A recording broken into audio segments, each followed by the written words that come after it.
dans le 4e, il dit, quand je marche dans la vallée de l'ombre de la mort, je ne crains aucun mal, car tu es avec moi. Ta houlette et ton bâton me rassurent. Puis, n'oubliez pas qu'à travers les moments difficiles qu'on a, les moments sombres, les deuils, les maladies, les peurs, sans céder à la panique, quand on regarde grâce à la présence rassurante de Dieu, on peut arriver là. Parce que souvent, c'est qu'on se sent seul, on pense que Dieu n'est pas avec nous, mais il est là. Puis ça dit, ta houlette et ton bâton me rassurent, c'est le bâton pour se défendre des dangers. Et la houlette pour guider et ramener les brebis égarées. Quand je parlais de David tout à l'heure, c'est ça, David qui allait chercher toujours une brebis qui était égarée, il laissait les autres là pour aller la chercher. Et quand on dit, tu dresses devant moi une table, en face de mes adversaires, tu ouaies d'huile ma tête et ma coupe déborde. Puis ça symbolise beaucoup l'hospitalité. Quand on a l'hospitalité généreuse, de la joie, de l'abondance et des bienfaits. On peut être assuré que si on est généreux, qu'on est dans l'hospitalité de tout ça, ben on va avoir l'abondance, on va avoir la joie aussi avec ça. Oui, le bonheur et la grâce m'accompagnent tous les jours de ma vie et j'habiterai dans la maison de l'Éternel jusqu'à la fin de mes jours. Il faut avoir un regard tourné vers l'avenir, avec certitude absolument de bienveillance jusqu'à la fin. Si on est capable jusqu'à la fin de regarder à l'avenir et non pas regarder au passé, parce que souvent c'est ce qu'on fait, c'est que la minute qu'il y a une petite affaire, on revient avec ce qu'on a vécu. Mais si on dit ces choses-là sont en arrière et qu'on continue en avant, et on va aller beaucoup plus loin si on le souhaite. On va aller beaucoup plus loin. Puis c'est un focus et une histoire de David. Une application pour gérer l'anxiété quotidienne aussi. Si on est anxieux, souvent on se lève le matin et on dit, ben Seigneur, il me semble qu'aujourd'hui j'ai ça à faire, j'ai tellement de choses à faire. Et le Seigneur dit, si tu me donnes la première place, combien c'est 5 minutes, 10 minutes, ça, tu vas voir, ta journée va être complètement différente dans la journée. Et tout au long de la journée, qu'on est capable de le remercier, de lui dire combien on l'aime, combien. Tu sais, souvent on oublie aussi de dire je t'aime. On le dit à tout le monde, on le dit à nos bien-aimés, mais est-ce qu'on dit au Saint-Esprit quand on se lève, je t'aime? Est-ce que dans la journée, on est capable d'être reconnaissant de ce qu'il a fait? Des fois, c'est juste des petites choses qu'on remarque, mais juste le fait d'être reconnaissant, parce que Dieu dit dans sa parole, ce qu'il aime le mieux, c'est sa reconnaissance, notre reconnaissance. Et souvent, c'est comme, ça devient comme acquis.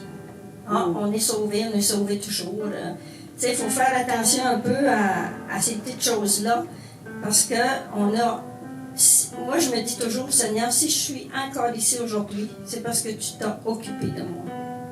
Dans quoi que ce soit que j'ai passé, quoi que ce soit qu'il a pu m'arriver, que ce soit dans la maladie, que ce soit le rejet, quoi que ce soit, mais je suis encore là aujourd'hui. Et je suis capable de louer encore, je suis capable de... Tu sais, moi, ça m'a déjà arrivé d'être malade et d'être au lit pendant 3 semaines, presque pas capable de me lever. Mais dans mon lit, j'appelais tout le monde, je parlais avec tout le monde. Les gens me disaient, j'avais même des cellules chez moi, les gens venaient pareil. Les gens me disaient tout le temps, mais comment tu fais, toi, c'est toi? Mais j'ai dit, il m'a pas coupé la langue. On a d'autres choses.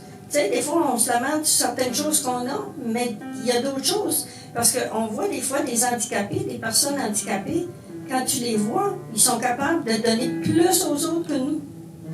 Parce qu'ils ont accepté leur... Vraiment, mais c'est parce que dans leur cœur, le Seigneur est tellement présent dans leur cœur qu'ils ne voient même plus leur maladie. Et c'est ça, nous, il nous arrive une petite affaire, puis tout de suite, c'est comme, on est comme des enfants gâtés. C'est comme, on voudrait tout avoir, puis... Mais c'est ça, c'est que le Seigneur, il est grand, puis des fois, ben, on a des choses pour apprendre, parce que souvent, c'est si on n'avait pas ces choses-là, on n'aurait peut-être pas le bagage qu'on a, puis on n'aurait peut-être pas appris. Et moi, je me dis tout le temps, merci Seigneur pour tout ce qui est venu vers moi, Parce que je me dis, et je dis tout le temps, je remercie ces gens parce qu'ils m'ont amené à la victoire. Amen. Et si je n'avais pas eu ces choses-là, je n'aurais pas le bagage que j'ai aujourd'hui, je n'aurais pas l'expérience que j'ai aujourd'hui, parce que j'ai focusé beaucoup plus sur le Seigneur, puis mon cœur était beaucoup plus vers lui que vers les situations. Fait que c'est un peu ça qu'il faut faire attention. Souvent, il faut vraiment s'oublier aussi pour les autres. Puis quand il arrive quelque chose, c'est que moi je me dis tout le temps merci Seigneur parce que c'est comme si ça coule comme sur le dos d'un canard qu'on disait souvent. Tu sais, ça coule parce que on a compris qu'on était aimé. Moi quand j'ai compris que j'étais vraiment aimé, je me dis comment on m'aime pas, que ce soit mes enfants ou quoi que ce soit, mais je sais que je suis aimée. Ça fait que je peux passer par-dessus. Je peux être capable de prier pour ces gens-là. Je suis capable de demander au Seigneur de leur faire grâce. Je suis capable de demander pardon pour leurs péchés. Parce que moi, je sais que je suis aimée. Et souvent, c'est ça qui nous arrive. Souvent, c'est qu'on pense qu'être aimé, c'est être aimé des autres. Puis que si la personne n'est pas là, on est tellement dépourvu. Mais en réalité, le seul qui peut nous combler, peut combler notre cœur, peut combler nos besoins, c'est vraiment Dieu. S'il est venu nous chercher, c'est parce qu'il y avait quelque chose à nous donner. Il faut voir la différence entre les deux. Ça fait que c'est un petit peu ça. Puis lorsque je voudrais qu'on puisse élever la voix pour qu'on puisse prier un peu, à travers tout ça, demander au Seigneur sa grâce dans tout ça. Ô Seigneur Jésus, tu vois tes enfants ici aujourd'hui encore, Seigneur. On te demande de nous faire grâce, Père éternel, parce que nous savons que nous sommes dans des temps très difficiles. Et on veut avec toi s'élever, Seigneur, aujourd'hui. Prier pour nos bien-aimés, Seigneur. Pour tous ceux, Seigneur, qui ne sont pas encore dans la bergerie, Seigneur. Que tu puisses aller les chercher, que tu puisses les emmener avec nous, Seigneur. Je sais que ça peut arriver qu'on les voit juste après qu'on est parti de sur cette terre.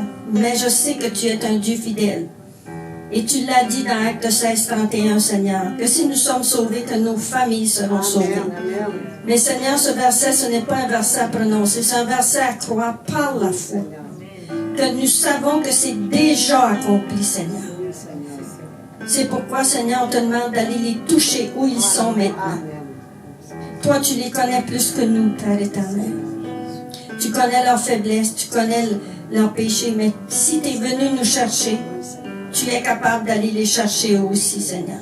Parce que nous étions errants de lieu en lieu, nous étions dans la boue, Seigneur, jusqu'au cou. Et tu es venu nous chercher. Et c'est pourquoi, Seigneur, si on est capable de croire que rien n'est impossible à toi, rien, Seigneur. Parce que ce matin, tu nous as encore donné ton souffle de vie. Et si on n'avait pas ce souffle de vie, on ne serait pas ici aujourd'hui. Et on veut te remercier, Seigneur. On te remercie, Seigneur, de commencer à emmener les âmes dans ce lieu aussi, Seigneur. Merci d'avance, Seigneur. Merci pour ceux qui sont malades dans nos familles. On te demande la guérison complète dans le nom de Jésus-Christ de Nazareth. Et je déclare et prophétise, Seigneur, que ce lieu ici, Seigneur, va être un lieu, Seigneur, de rencontre avec toi, Père éternel. Un lieu rempli de ta présence. Et que chaque personne qui va rentrer va être complètement restaurée, guérie par ta présence, Père éternel. Je sais, Saint-Esprit, que tu es ici présent. Et que tu vois chacune des personnes ici. Je te demande de les toucher dans les besoins qu'ils ont maintenant. Chacun d'eux a un besoin. Et toi, tu le connais mieux que moi, Saint-Esprit. Et je te remercie, Père éternel. Qu'aucun Seigneur, de nos familles ne se perde encore aujourd'hui, Père éternel. Aide-nous, Seigneur, à ne pas voir ce que l'on voit avec nos yeux physiques, mais de voir ce que l'on voit avec nos yeux spirituels. Que tout est déjà accompli. Oh, Alléluia, Jésus. Merci, Père éternel, parce que tu es un grand Dieu. Tu es le Dieu de l'impossible. Tu es le roi des rois. Tu es le Seigneur des seigneurs. À toi toute la gloire, Père éternel. Et on veut encore aujourd'hui t'honorer te dire combien on t'aime, combien tu es précieux pour chacun de nous. Oui, Seigneur. Et on te dit merci dans le nom précieux de Jésus. Amen. Et amen.